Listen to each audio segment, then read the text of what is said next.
नमस्कार मित्रांनो, आज आपण सांगणार आहोत खरे गुरुवारची कहाणी आणि व्रत कथा सत्य घटनांवर आधारित. तर चला आता आपण कथेला सुरुवात करूया. ही खरोखर सत्य घटना घडलेली आहे, त्यामुळे आता तुम्ही काळजीपूर्वक ही कहाणी ऐका. तर चला, श्री महालक्ष्मी व्रताची कथा आपण गुरुवारी करणाऱ्यांना सुरुवात करूया.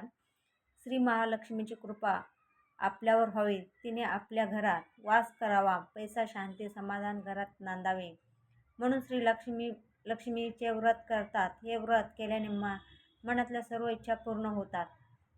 श्री महालक्ष्मीचे अनेक नावे आहे, अनेक रूपे आहेत. पार्वती, सिंधुकन्या, महालक्ष्मी, लक्ष्मी, राज्यलक्ष्मी, गुरुलक्ष्मी, सावित्री, राधिका, राशेश्वरी, चंद्रा, गिरजा, पद्मा, मालती, सुशीला अशा विविध नावाने श्री महालक्ष्मी ओळखली जाते. अशा या सर्व भूमीतील असलेल्या श्री महालक्ष्मीची ध्यानी घ्यावे अशी ही कहाणी आहे. दुपार युगातील आपल्या भारतातील सौराष्ट्र देशात घडलेली. तर एक स्त्री होती. ती खूप चंद्रिका नावाची एक स्त्री होती. ती खूप गरीब होती आणि तिचा नवरा दारू पिऊन रोज तिला हाणमार करायचा. लहान लहान मुलं होते. ती उपाशी पोटी रोज राहायची. खरं तर एक असंच महालक्ष्मीची व्रत कथा तिला समजली. एक दिवस अशीच महालक्ष्मीने एका वृद्ध आजीचं रूप घेऊन तिच्याकडे आली आणि बोलली, काय झालं, का तू एवढी दुःखी आहेस? तेव्हा ती चंद्रिका त्या वृद्ध आजीपाशी रडायला लागली आणि बोलली, काय सांगू आजी तुम्हाला माझ्या जीवनाची कहाणी. आज माझ्या घरामध्ये अन्न नाही, पाणी नाही. आज मुलंही उपाशी आहेत. नवरा रोज उठलं सुटलं दारू पिऊन येतो. माझ्या घरामध्ये दारिद्र्य हटत नाही. आज घरामध्ये चूलसुद्धा पेटणार नाही. आज एवढी माझी वाईट परिस्थिती आहे. खरं तर मित्रांनो, आज मग तेव्हा ती वृद्ध आजी त्या चंद्रिकाला सांगते, मी सांगाल तसं करशील का? तेव्हा ते बोलते, हो मी नक्कीच करेल. तर आता मार्गशीर्ष महिन्यातले गुरुवार येत आहेत. पहिला गुरुवार तू कर. तेव्हा ते बोलते, लक्ष्मीची पूजा करून तू त्या गुरुवारची पूजा कर. तेव्हा ती बोलते, हो आजी मी नक्की करेल. मला सांगा ती पूजा कशी करायची असते. तेव्हा ती आजी तिला पूजेची माहिती सांगते. ती पूजा सांगायला सांगते. तेव्हा ही पूजा आपण स्वतःही करू शकतो. फक्त ती करताना मनोभावे करायची आहे. देवीची स्थापना करताना तिचे तोंड पूर्वेकडे किंवा उत्तरेकडे असावे. देवीची स्थापना करण्यापूर्वी घरातील जागा शक्यतो गाईच्या शेणाने सारून द्यावी. फरशी असल्यास स्वच्छ कपड्याने पुसून घ्यावी. ज्या ठिकाणी देवीची स्थापना करायची त्या जागी चौरंग किंवा पाट मांडावा. त्यांच्या सभोवती रांगोळी घालावी. थोडे गहू किंवा तांदूळ चौरंगाच्या किंवा पाटाच्या मध्यभागी वर्तुळाकार पसरवून ठेवावेत. स्वच्छ घासलेल्या तांब्या घ्यावा. पितळाचा असेल किंवा धातूचा असेल, दोन्ही चालू शकते. ते पाण्याने पूर्ण भरावा. एक सुपारी, एक नाणे, दुर्वा त्यात पाण्यात घालावे. 5 प्रकारच्या झाडाच्या 5 डहाळ्या किंवा 5 झाडाची प्रत्येक 5 पाने कलशाच्या तोंडावर रचून त्यावर नारळाची शेंडी वर राहील अशा प्रकारे एक नारळ ठेवा.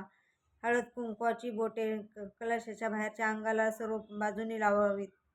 तांदूळ किंवा गहू पसरलेल्या चौरंगावर किंवा पाटावर हा कलश नीट ठेवा. पुस्तकाच्या सुरुवातीला असलेल्या श्री महालक्ष्मीचे चित्र एक पोस्टवर चिटकून त्या चित्राची तस्वीर समोर येईल अशा तऱ्हेने कलशाच्या टेकून ठेवावी. त्या चित्राची तस्वीर समोर येईल अशा तऱ्हेने कलशाला टेकून ठेवावी. नंतर मंत्र म्हणावा. ओम केशवाय नमो, ओम नारायण नमो हा मंत्र स्वतःच म्हणून आचमन करावे. अशा प्रकारे त्या वृद्ध आजी तिला सांगते, अशा प्रकारे तू देवीची पूजा कर आणि पूजा मान, तुझ्या सर्व मनोकामना पूर्ण होतील. तेव्हा ती चंद्रिका पहिला गुरुवार येत असतो तेव्हा त्यावेळेसला त्या आजीचं दर्शन घेऊन जाते. लगबगीने दुसऱ्या दिवशी गुरुवार असतो.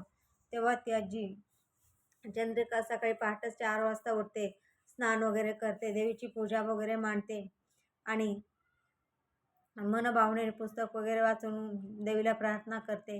हे देवी लक्ष्मी माता, आता तू सर्व काही माझं आहेस. आता सुखही तू आहे, दुःखही तू आहे. माझी दारिद्र्यता जाऊ दे, माझ्या नवऱ्याची दारू वगैरे सुटू दे. तेव्हा ती पूजा करून आरती वगैरे करते आणि आरती आरती करून तो प्रसाद नवऱ्याला खाऊ घालते. तेव्हा तो नवरा दुसऱ्या दिवशी दारूही पिऊन येत नाही. पूर्ण तिचे हळूहळू दिवस बदलायला लागतात. असे ते 4 गुरुवार तिचे संपन्न होतात. 4 गुरुवार संपल्यानंतरला तिची हळूहळू दरिद्रता सगळं तिचं वैभव परत तिला मिळतं. तिची बऱ्यापैकी परिस्थिती सुधारते. तेव्हा ती लक्ष्मीच्या मनापासून आभार मानते. बोलते, हे लक्ष्मी माता, तूच आहेस माझी माता, तूच आहेस माझी पिता. आता तूच सर्व काही आहेस. आता इथून पुढं मी तुझे दर गुरुवारी करेल, पण तुझी कृपा माझ्यावर अशीच राहू दे. असं बोलून ते नवरा बायको दोघंही शेवटची पूजा दोघंही मन भावने करतात आणि आरती वगैरे करून देवाची पूजा करून खरोखर ते देवीची देवीची माफी मागतात. देवीला खरोखर देवीला मनापासून पूजा करतात आणि देवीला मनापासून शरणे जातात आणि बोलतात, तिथून पुढं आमच्या हातून होय तेवढी तुझी सेवा करू, पण असंच आमचं भाग्य उजळू दे. तर मित्रांनो, ही कथा कशी वाटली तुम्हाला? तर लाईक, कमेंट, शेअर करा आणि खरोखर तुम्हाला ही कथा आवडली असेल तर चॅनलला सबस्क्राईब करायला विसरू नका. ही सत्य घटना आहे, बीड जिल्ह्यामधल्या एका स्त्रीसोबत घडलेली. तर ही सत्य घटनावर कहाणी आधारित आहे मित्रांनो. तर पहा तुम्ही. सर्वांना ओम महालक्ष्मी नमः.